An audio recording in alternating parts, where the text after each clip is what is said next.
it's a 5 hour yoke carry, or it was a 5 hour yoke carry. No normal person's going to want to do that. Lee and I did it, and it beat us. It was wrecked, dude. Both of us were wrecked, just wrecked. I have never been that wrecked in my life as I was after that.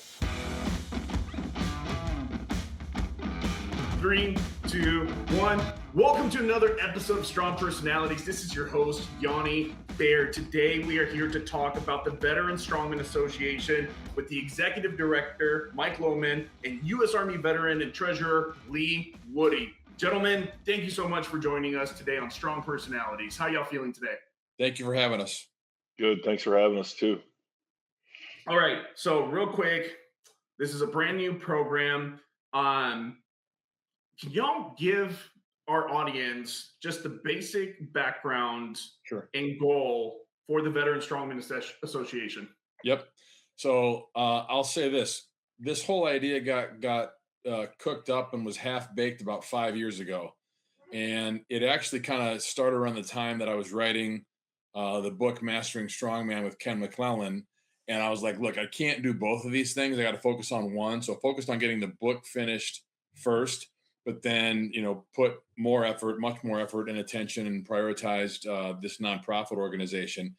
I will let Lee kind of talk about, some of the specifics, but the bottom line was in 2021, a guy named Richard Bevins, who was in basic training and served in the Army with Lee, took his own life. And in 2022, a year later, Lee hosted a benefit competition fundraiser for Mission 22 in this guy's honor, in Richard Bevins' honor. And that was kind of the seed that planted the whole thing. After that, we were sitting at IHOP, I think, the next day talking about, what can we do? How can we somehow take this strongman thing and help more veterans? But Lee, I'll let you talk about Bevins and kind of your experience with that. Yeah, that was a rough one.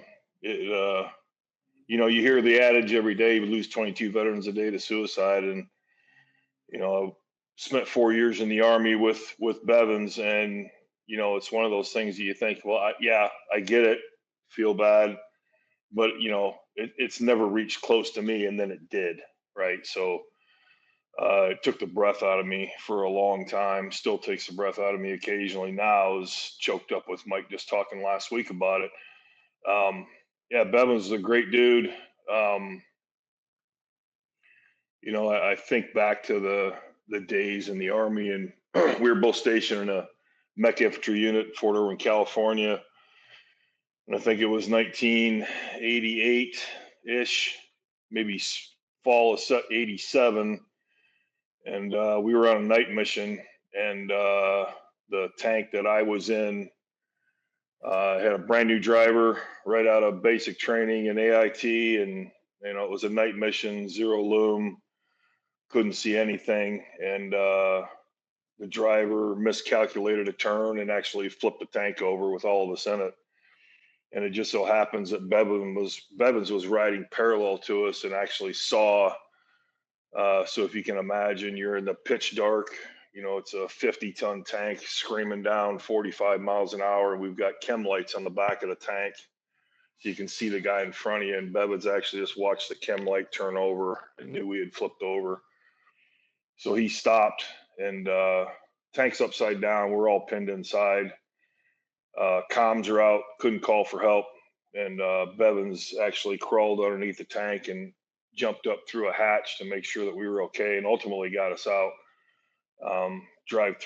Crawled through the tank and the driver's escape hatch and got us out. And, that was just the type of guy that he was. And after I got out, we lost contact, as everybody did. It was late 80s, before internet and all that stuff. So then Facebook came up. My unit started a page, and we all kind of reconnected. And, Bevins was in a bad spot. He just, was going through his third divorce, and we had to talk him down several times, in the group chats and calling him and texting him. And I had talked to him the Christmas before, and he was doing pretty good. We had a good conversation. We're cutting each other up back and forth, so I thought, he's in a good spot.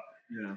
And then the following February, we got a message on our group page from one of his daughters, and it said that he had attempted suicide at his house, and paramedics were able to find him and get him to the hospital alive, but he was brain dead. And his daughters at the time were in their early 20s, and they had to make the decision to pull the plug on their dad. So that hit us all pretty hard. So yeah, that kind of stemmed the whole thing for VSA. I mean, Mike and I talked ad nauseum for hours about this, and then I set up the strongman competition the following year, and actually had his family come out from Iowa, his daughters and his brother, and it was a great comp. All the proceeds went to Mission 22. Make the connection though, Lee, because you had talked to him about Ken and the Anvil. So make that connection for people. Yeah, sorry. Yeah, when we were kind of. I don't apologize. I think it's very important for people to make to understand the emotional connection between what you see veterans needing after they leave, or maybe even when they're still active, what they need from everybody else in our society, to how this is going to help that. Go ahead, Lee. Yeah, and to that point, and I've told this 1,000 times, I think about all the trials and tribulations of my life, and one of the most difficult things I ever had to go through was the transition from military back to civilian life, right? And every veteran goes through that. When they separate, they lose that sense of, of camaraderie, of family, and of tribe. And it's hard to find that. And when I got into strongman back in 2013, and I met Mike and several others, I got that sense of tribe and brotherhood back, the closest representative that I've had to being in the military. But back to Mike's point, when we were kind of talking Bevins off the ledge several times about, the tragedies in his life, I had connected with a friend of Mike and I, Ken. He actually owned the Anvil gym in Cedar Rapids, Iowa, and it was actually the town that Bevins lived in. So I had made the connection with Ken and said, "Hey, look, I got a guy that's really struggling." Bevins was a strong guy. We always trained together, so I knew it would be something he would be all about. He was an adrenaline junkie just like the rest of us. So made the connection with Ken. Ken agreed to, work with him and train him, and I just could never get Bevins to go there. And I think about that all the time, that at the time, Bevins, it was a 6-hour drive. I mean, it was farther for me to drive to Mike's place, which I would do a couple times a year. I should have made that trip out there and kind of held his hand and made the connection with Ken, and maybe things would have turned out differently. But, it's something I have to live with the rest of my life. But yeah, so it's. But it looks like the Veteran Strongman Association is that tool that you want to use to help avoid 100%. situations in the future. So why specifically strongman? Or is that just a starting point for y'all? No, I think that's our niche. Okay. I don't want to go too far down this path, but my vision 10 years down the road, let's look at some other things. But for right now, I actually had a conversation a couple of weeks ago with a woman named Lynn Coughlin, who founded Catch a Lift Fund in honor of her brother, who was a SEAL who was killed in Afghanistan. And Catch a Lift does something very similar to what we're doing. They provide free coaching to veterans as well, but their niche is combat injured veterans. We're not going to be that specific, right? Okay. But our niche is strongman. We're not training people for powerlifting. We're not training people for general health and fitness. It's if you are curious and interested in strongman, we want to help you and provide you with that coach and with that community. Now, why veterans and strongman? I mean, Lee can attest to this. Anybody who's been in the military can attest to this, right? Every branch has their, specific requirements to get in. You've got your, timed run, your push-ups in a minute, sit-ups in a minute, plank, for time, whatever, right? And then you go beyond that. The different special forces in each branch have even more specialized, fitness, tests. I mean, Army's got Army combat fitness test. Marines have their combat fitness test. And when we think about strongman, what are the 4 core movements? It's push, pull, carry, and load, right? Well, they're doing that in these tests, right? There's, I'm trying to think off the top of my head, Marine Corps fitness test has an ammo can lift. So an ammo can, you're pressing it overhead. It's an overhead press. Army combat fitness test has sprint drag carry. They got a 3-rep max deadlift with a trap bar. Oh, Marines also have maneuver under fire. But all these movement patterns are basically very familiar and already things that people are training for in the military. So it just seems to be kind of a natural connection to make, right? And I think Army in particular and Marines, they live a much more physical culture. And this is not, I wasn't in the military, so I don't know. I'm just basing this off of anecdotal, like conversations that I've had. I mean, of course, Lee, your brother, Cliff was in the Air Force, right? And you can joke about that all you want. But I think Army and Marines, and there's a sort of a competitive, aspect there too between those two branches. So we just feel like there's a strong opportunity to bring this to the veteran population because they're used to being physical. They're used to daily, PT requirements. And as Lee was talking about earlier, I think, again, I didn't serve, I don't know this, but so many people I've talked to, and this has been widely publicized, they get out, they kind of lose that sense of identity. They lose that sense of purpose. There is no daily accountability to a commanding officer. There is no regular physical activity that is required. That supportive community, it's gone, right? I mean, Lee talked about, these guys get out and they kind of get lost. And so, again, I don't know, but I've heard like the transition from military to civilian life can be incredibly difficult. And so we want to give these men and women who are struggling the opportunity to come into this sport. I mean, let's be honest, we put ourselves through hell. We do a bunch of crazy shit, lifting, enormous amounts of weight, and we do things that no normal person should do, right? Well, that's going to appeal to some people. It's not going to appeal to everybody, and we know that, right? But there is going to be a certain subset of that population. And I guess that's the thing too. When you look at the current strongman community in the United States, Lee, George Pearson, countless others, Dennis Long, help me out, Lee, other veterans, Jim Morris. Jason, yep, Jim Morris. We know a ton of guys who are veterans already in the sport, right? So there's already kind of a small subset, a small population within strongman. We want to grow that, right? And build that community within the community that already exists. I think another thing that I've noticed in the 5 years that I've been doing strongman is that part of the reason that strongman attracts ex-military is that everybody has to adapt to every single competition because on the day of, it's not going to be the exact same implement you've been training for. Right. And I think it scratches that itch of, for y'all are constantly, especially if you've been in the military like Lee, you have your training, but then once you're on a mission or you're on site, everything completely changes and you have to adapt. And I think that's why our military athletes are usually one of the faster ones to adapt to a competition on day of. And like 100%. Lee said, adrenaline junkies. Yep. I'm telling you, that has a lot to do with it, right? Is scratching that itch, is that adrenaline rush, right?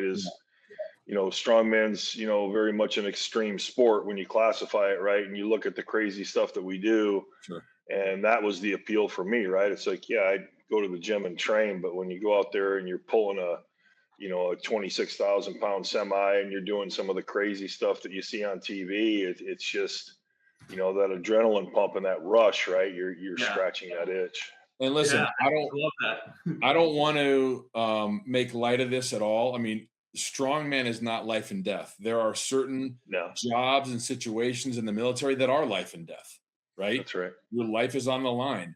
But trauma bonding, you've probably heard that term, is a real thing. Yeah. And so through military service, there's a lot of trauma bonding that happens. Well, strongman, while it's not life and death, there's still trauma bonding, right? Because if Lee's out there at OSG competing with 20 or 30 or 40 other guys lifting 300-pound stones or carrying a 600-pound, frame, that's traumatic. It's traumatic on you physically. It's traumatic because you're all stressed out about how am I going to do, so trauma bonding is a real thing. So it's that shared struggle, right? That is consistent with military experience too. 100%. I love that. Yeah. So there's a natural attraction between the two. What are your main priorities or planned programs with this program? Yep. I think it's four things. Number one is provide free coaching to anybody who wants it. Um, Provided we've got the capacity, we've got the coaching and the funds, to pay our coaches. So, provide coaching. We want to get out there and do introduction to strongman seminars, whether that's on a base, whether that's at a school, at a gym.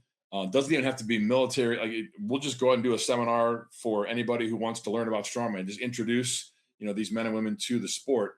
The third thing are fundraising events. Not everybody. A lot of people are familiar with CrossFit and the various hero workouts, like the Murph that just happened, Yes. Memorial Day, right? So we've got our version of the Murph called Bevins Endurance Challenge. And the Bevins Endurance Challenge, named after Richard Bevins, kind of brings together two things. One, it's this idea of a challenge, a physical challenge. And I got this also from kind of the Catch a Lift model, which is they've got a hero workout called the Coughlin Hero Challenge. So I wanted to make we wanted to make a standardized sort of workout or event that anybody and everybody could do, whether you're a strongman or not, whether you're just an average gym goer or whether you are a strongman. And a Bevins Endurance Challenge is a 2-hour and 20-minute team carry event. And the idea, again, is shared struggle. So you're either doing this with a partner or you can do it with a team of 4 or 5 participants. And the idea is for those 2 hours and 20 minutes, you're going to carry something heavy, whether that's a strongman implement, like a 100-pound sandbag, pair of farmer's handles, a yoke, or whether it's, again, if for a normal gym person, don't be afraid of these things. It could be dumbbells, it could be kettlebells, or a smaller, 40, 50-pound sandbag instead of a 100, 150-pound sandbag, right? Whatever you and your team decide you want to carry, we will have implements there available to you. I should also mention that, people have asked, where did the 2 hours and 20 minutes come from? Well, to Lee's point, 22 veterans a day, right? So we wanted to plan that 2 and 2. And our good friend Lee and my good friend Brad Carell started something about 5 years ago called the Strength for Strength Yoke Challenge. It's a 5-hour yoke carry, or it was a 5-hour yoke carry. No normal person's going to want to do that. Lee and I did it, and it beat us. It was wrecked, dude. Both of us were wrecked, just wrecked. I have never been that wrecked in my life as I was after that. 2 hours in, you weren't that bad. By hour 3, you're starting to feel it. Hours 4 and 5, you're like, oh my God, questioning life decisions. Why did we do this? Just delirious. We were actually laughing in hour 5 because it was so painful. It was just comical, right? 5, 6, 7,000. We've raised a bunch of money for Mission 22. So it was a great thing.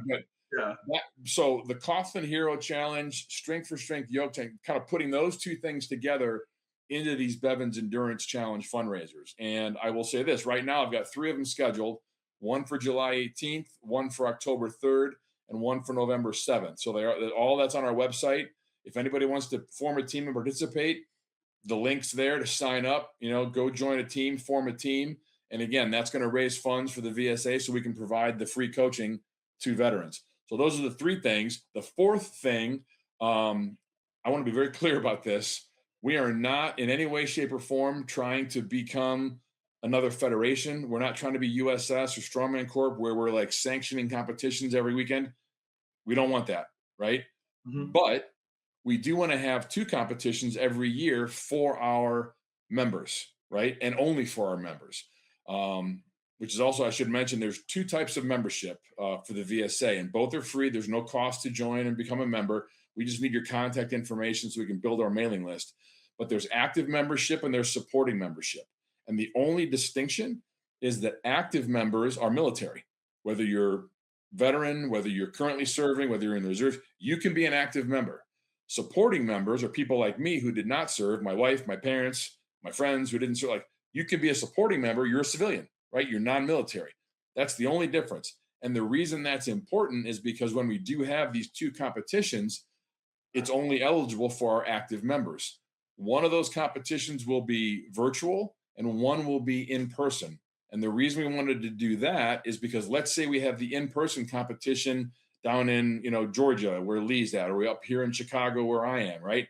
Well, not everybody's going to be able to make it to those competitions. We wanted to have some way for everybody to still participate and be a part of the larger community and compete against everybody through this virtual competition that'll run very similar to, Rogue Fitness does some of their online challenges, OSG and their online qualifiers. Same idea.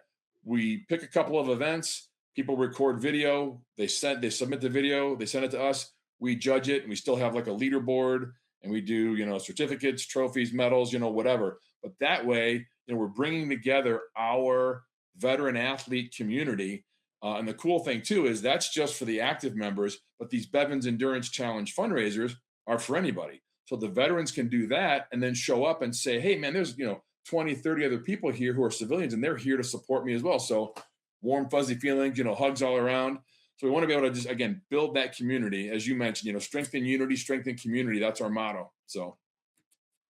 So we talked about the 4 goals, which is free coaching, introductions to strongman, fundraising events, and the 2 competitions that we just mentioned. Yep. We talked about the 2 different types of members, active members and supportive members. Is this something only for veterans what about first responders, law enforcement, firefighters, and paramedics? Is that a population that's eligible to participate? It is a population that is eligible if they are military. Okay. And we had this conversation as a board, and we talked about it. And listen, I have the utmost respect and appreciation for my friends in those jobs. I mean, I've got several friends who are cops, firefighters. I know a bunch. But where we kind of netted out, and I don't know if it was you, Lee, or John who said this, but like it was John. Yeah. So you want to tell them what it is? No, go ahead. So the distinction is, Lee joined the Army, and once he signed on the dotted line, there's no getting out. If Lee would have walked away, he goes AWOL. It's a federal offense. He has no choice. He's committed. He is serving his country for the duration of his, period of service that he agreed to. If you're a cop, if you're a firefighter, if you're a paramedic, you can quit that job, and you got that option. So we wanted to do something for the men and women who don't have that choice, right? And that's not to say that there's not a ton of stress and post-traumatic stress and people dealing with, very similar, mental health issues and crises. We get it, but we're just, again, trying to start small and narrow with this population of veterans or, military. 5-10 years down the road, can we open it up? I'd love to, but we're just not there yet. We haven't even scratched the surface yet. I'm a crawl, walk, run guy, and we're not even crawling yet. We're trying to crawl, right? But I want to get to the crawling phase first. No, 100% makes sense. I was just curious about that, just because usually veterans and firefighters, police officers usually slowly get bunched together. So I just wanted to make sure that it was just strictly for veterans. And I love this program so far just because I have a nephew and a niece that are in the military. They're both Navy. One's a submarine mechanic, and he's 6'5". So every time he comes back from one of those trips, he's a little slouched. Yeah, he's a little slouched over. So I'm really excited about this. Where do you see this going over the next few years, or how would you like it to evolve? Well, back to the crawl, walk, run analogy. I think the crawling phase right now is just getting it off the ground for the next year or two, put together a roster of coaches, get, 2, 3, 4 cohorts of veteran athletes to go through our program and get coached up. The walking phase, maybe 2, 3, 4 years down the road, I would love nothing more than to have some of these veteran athletes go through our program and say, either raise their hand and say, hey, I'd love to be a coach, or this is cool. Or maybe we identify 1 or 2 people who we feel like maybe have an aptitude for it and say, hey, would you like to be a coach? And then let's figure out a way, we will figure out a way to get them certified and, kind of train the coaches, right? Because, Lee and I have talked about this. Lee can walk into an American Legion or VFW hall and he will instantly connect with anybody who's sitting there having a beer. I can't do that because I didn't serve. So there's an extra level of connection that a veteran has with another veteran that I'll never have as a civilian, right? And so for me, I'd love to grow and build our roster of coaches to where if it's not entirely veterans, it's mostly veterans. And right now we're not at that point, but that's sort of the walking phase. And then the running phase, maybe, year 5 and beyond. I've had several people talk to me about adaptive, athletes and adaptive strongman. I don't have any experience with that. I know people who do, and that is certainly another population that I think needs this and would greatly benefit from this. But we got to crawl first. We can't bite off more than we can chew and take that on out of the gate. I want to get this thing going, have some success, have some, steady income in the way of donations and funds, which we don't really have a lot of right now. But eventually, like 5, plus years down the road, that's where I'd love to get to. And then I would say my dream, call it the sprinting, beyond running phase, would be, to your point earlier, expand this to powerlifting, general health and fitness and wellness, bring in nutrition coaching, other aspects of coaching. I want to be very clear too. We are not in any way mental health service providers. We're not trying to counsel anybody. We do have, people on our board who are in the mental health, industry, but that's not what we're trying to do. We're trying to strictly get these, men and women, get them into the gym, get them training, get them active. Because the research is out there. Exercise, movement is medicine.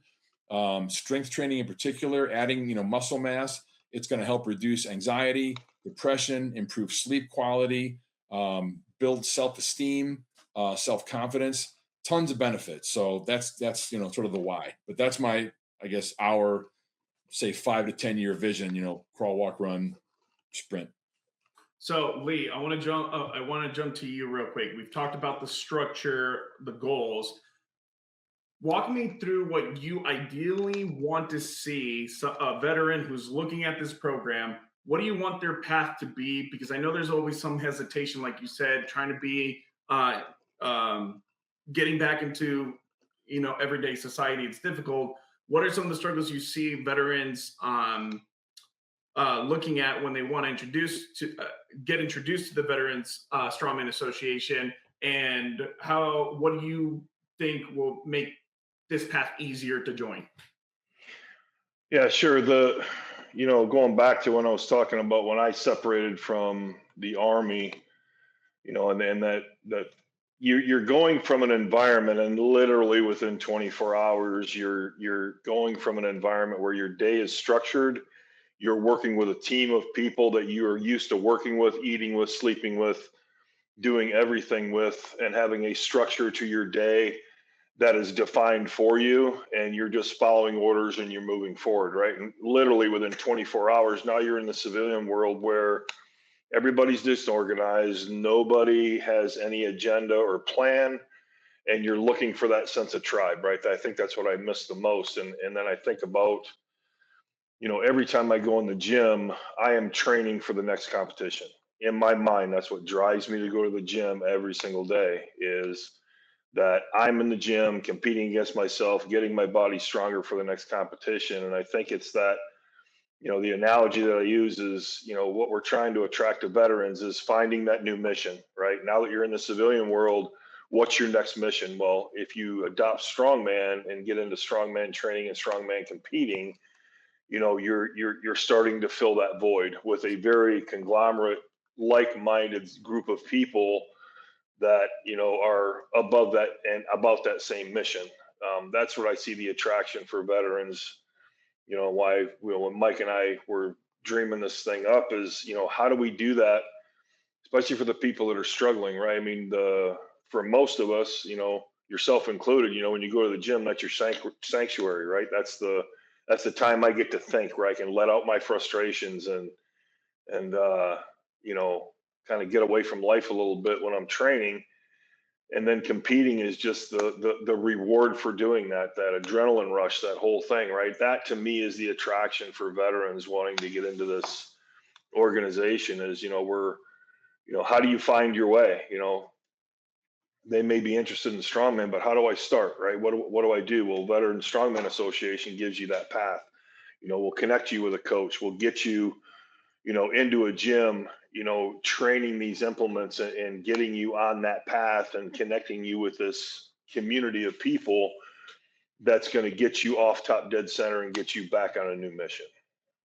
What I think this is going to be really successful with is expediting the process of veterans meeting other veterans at competitions. Because if you 100%. sign up for this, boom, everybody who's associated either knows somebody who's a veteran or is a veteran themselves. Because you see that at competitions, we talk to everybody, we're cracking jokes and everything, but obviously there's a quicker bond between ex-military when they meet each other. So And you just said the word expediting, which reminded me, I'm actually expediting next weekend in Cedar Rapids at USS Nationals. So I'm going to be nice. there on Friday doing weigh-ins. I'll be at the comp on Saturday, expediting in lane 6, I think. If you are a veteran and you're competing, or if you're coming to watch, come find me. Say hi, please. Yes, please do. So, quick question. What are other ways that people can reach out to learn more about this? The website, obviously, is kind of frontline. It's vsastrong.org. We're also on Facebook, Instagram, and LinkedIn. You can find us on social media. And again, really right now, we're just looking to grow the membership. So if you're at all interested and want to kind of follow what's going on, find us on social, follow us, submit the application or the membership form, whether again, active or supporting. We're just trying to grow that mailing list, that database. And once we get, I'll call it critical mass, we get enough people as members, I'll start doing a monthly email newsletter. But right now we've got maybe 100 members, so it's not really worth doing one, but we'll get there. We need members, and we need money. We need donations. I have to ask, because I've been wanting to ask this since the second I saw y'all on screen. Can anybody get those shirts? You can actually get them. We've got them in our store. Yeah. Yep. Okay, because I was looking at y'all shirts and I was like, I need one, but I got to make sure that it's allowed. You know what I mean? Yeah. No, there's a store. There's a link to the store. Yep. Our website is built through Squarespace, and there's a platform called Printful. So all of our merch is through Printful. But yeah, you can get one of these. You can order one today if you want. Yeah. Go ahead, Lee. No, sorry. I was just going to say, for the bigger guys, actually, this is what the shirt looks like. If you're a smaller guy like Mike, you can see how the emblem's a little bit bigger on him because he's a little bit smaller. So this is the heavyweight version of the shirt, and Mike's wearing the lightweight version of the shirt, just for reference. Love you, man. This is how I know y'all have been working together for a long time. I did write down a question earlier. I wanted to wait to ask who makes up the board, just because you've mentioned the board a few times. Yeah. So Lee and I are on the board, and then one of Lee's, also another Army veteran, Jack Schultz, who we went through basic training with, Colonel Jack Schultz, now retired. Two friends of mine here in my hometown, Tiana Hilaris, who's a therapist, and then Justin Rand, who is an attorney, and then John Albrecht, who people will know as VP of USS. And John and Lee and I sat down in Dallas, I think, maybe a year or two after we started to cook this up, and got John involved. And right now it's this, and Gabby Burkholzer we talked about too. So Gabby, inaugural member of the Army Warrior Fitness Team, and all around, badass pro strong woman, Gabby. So it's the 7 of us. Yeah. That's a solid crew right there. And then I just wanted clarified, this isn't just, I know y'all are based out of Illinois, right? Like the program's based out of Illinois, but this is for everybody across all 50 states. National. Yeah. So, I mean, I incorporated in Illinois. That's kind of our official sort of home, address. But no, this program is national. We're going to actually do the coaching through the Train Heroic app. Everybody's got a phone, right? I should also mention really quickly. So coaches, I think Yanni, Lee, we all know people that go out and win a novice competition, and then a week later they're selling themselves as a coach.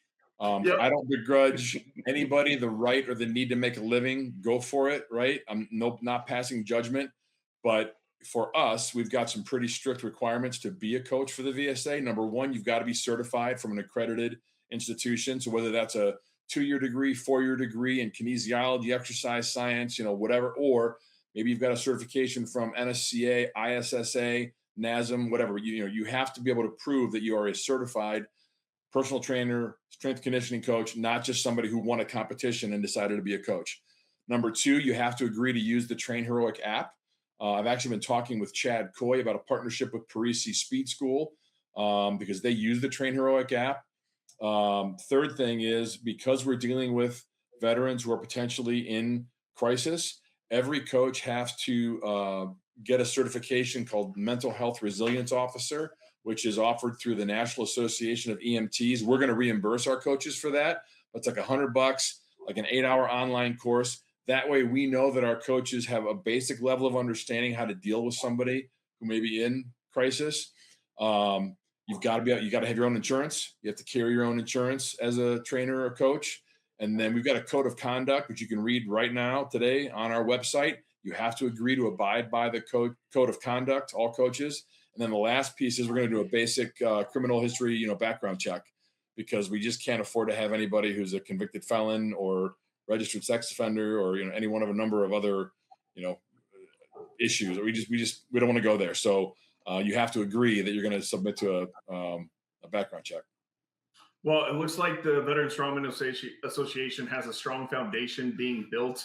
I don't have any other more questions, but are there any final words from either you, Mike, or you, Lee, that you want to share before we end this episode? Lee, what do you got? Yeah. Again, thanks for having us on. Appreciate the exposure. And I guess closing out for me is, reaching out to the veterans out there that, there is another mission out there for everyone. You just got to find it, right? So look us up and let us help, because it's a great community of people. I look at some of the closest friends that I have, in my life right now, Mike being one, that I met through this sport. So it is definitely worth the ride. And I would just say more, 6,400 lives are lost every year, veteran suicides. We want to see that number come down. Our mission is to save lives. And the only way we're going to do that is if we grow this community, again, strengthen unity, strengthen community. So again, please find us, follow us on social media, become a member, and help us. And I'll have all the links connected to this channel when the video releases. I'll also be posting on Instagram and everything. And then again, Lee Woody, Mike Lohman, thank you so much for joining me. This has been Strong Personalities. I will catch you on the next episode. Thank you.